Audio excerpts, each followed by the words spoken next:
je voudrais vous parler d'une habitante de ma circonscription, d'une Argenteuillaise, une citoyenne qui m'a écrit donc il y a quelques semaines pour me raconter sa situation. Son logement social a été détruit par un incendie au début du mois de janvier. Elle a été relogée pendant une petite semaine et depuis près de 2 mois, elle vit dans sa voiture avec 3 de ses enfants âgés de 2 à 5 ans, avec son mari qui sort d'une hospitalisation après un traitement contre le cancer et qui doit continuer à suivre des soins lourds.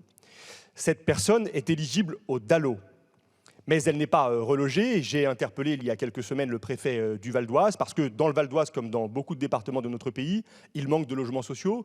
Vous le savez, monsieur le ministre, on n'en construit pas assez. Vous le savez, la loi SRU, et dans le Val d'Oise en particulier, n'est pas appliquée dans toutes les communes. Et au total, 4 millions de nos compatriotes attendent aujourd'hui un logement social. Alors par cet amendement, monsieur le ministre, nous souhaitons que ces bureaux qui vont être transformés en logements soient attribués prioritairement aux personnes éligibles au DALO.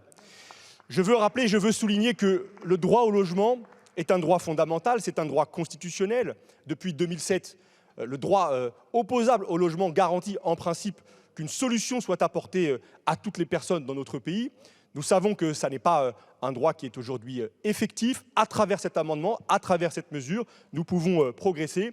Aussi, monsieur le ministre, je vous demande de bien vouloir soutenir cette proposition. Monsieur le député, ça sera un niveau défavorable. La politique de logement est une politique globale et que les échelles pertinentes sont l'État, sont les départements, sont les EPCI, sont la commune. Je suis profondément décentralisateur. Je vais saisir l'interpellation que vous faites en réalité sur un cas spécifique de votre circonscription, mais qui est celui de centaines de milliers de Français qui sont en difficulté, qui n'arrivent pas à se loger, qui parfois se retrouvent à la rue. Et profiter de cette interpellation que vous faites et qui est une intervention qui est tout à fait juste et que chacun d'entre nous, partout sur les bancs de cet hémicycle, peut constater sur le terrain, de la difficulté de publics précaires à se loger.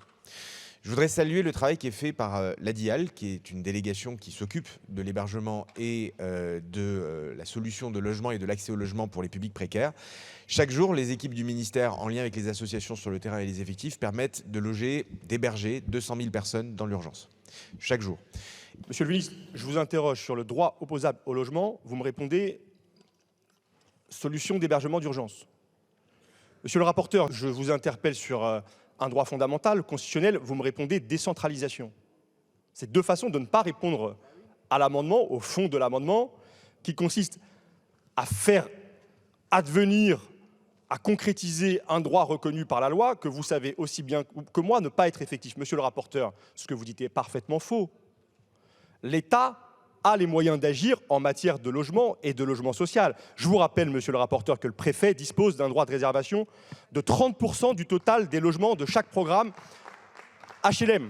Vous le savez aussi bien que moi. La maîtrise de l'État sur le contingent de logement est l'un des enjeux majeurs si l'on veut faire advenir le droit opposable au logement. Alors, vous pouvez être en désaccord avec ma proposition, mais répondez-y sur le fond, plutôt que de nous entraîner sur un autre débat sur la décentralisation qui n'a rien à voir avec le cœur de mon logement. Monsieur le ministre, vous avez dit en effet qu'à travers le cas que je viens d'évoquer d'une habitante de ma circonscription, c'était la situation de centaines de milliers, de millions de personnes en France.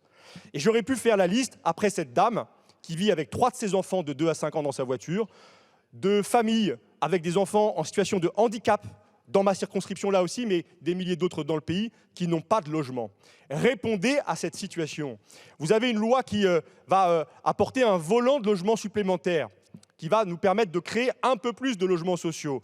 Utilisez ces logements sociaux pour répondre aux situations les plus urgentes, aux personnes qui sont en détresse, qui vivent dans leur voiture, qui vivent dans le froid. Vous en avez les moyens, saisissez l'occasion.